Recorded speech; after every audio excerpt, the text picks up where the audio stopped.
Everyone, మనం ఈరోజు ఈ వీడియోలో అమరావతిలోని అమరేశ్వర స్వామి ఆలయం చరిత్ర గురించి తెలుసుకుందాము.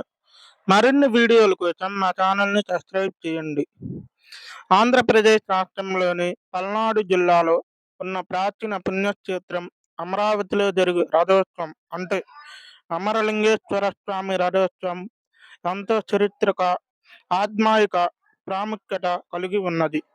కృష్ణానది తీరాన అమరలింగేశ్వర స్వామి దేవాలయం వేలాది మంది భక్తులు శివనామస్మరణతో, భక్తి శ్రద్ధలతో ప్రతి సంవత్సరం ఈ రథోత్సవాన్ని అంగరంగ వైభవంగా నిర్వహిస్తారు. ఈ రథోత్సవం చరిత్ర విశేషాలు. పురాతన నేపథ్యంలో అమరావతి శాతవాహనుల కాలం అంటే క్రీస్తు పూర్వం 2వ శతాబ్దం నుంచి 3వ శతాబ్దం వరకు నాటి చారిత్రక నగరం, అలాగే బౌద్ధ క్షేత్రం కూడా ఉన్నది.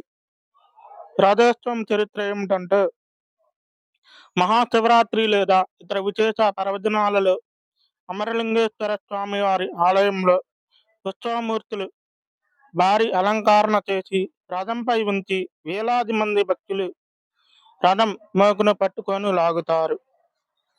శంభో శంకర సాంబ శివ అనే నామస్మరణతో భక్తులు రథోత్సవంతో పాల్గొంటారు.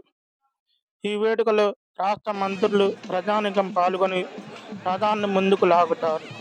ఆ రోజున ఆంధ్రప్రదేశ్ రాష్ట్ర డిప్యూటీ స్పీకర్ రఘురామకృష్ణరాజు గారు, స్థానిక ఎమ్మెల్యే దాసం ప్రవీణ్ గారు, పులివర్తి నాని తదితర ఎమ్మెల్యేలు పాల్గొన్నారు. అమరావతి రథోత్సవాన్ని ఉంచే చెడ్డును నిర్మించిన దాట భాష్యం విద్యాసంస్థల చైర్మన్ భాష్యం రామకృష్ణ గారు కూడా ఈ కార్యక్రమంలో పాల్గొన్నారు. ప్రాంతీయ ప్రాముఖ్యత.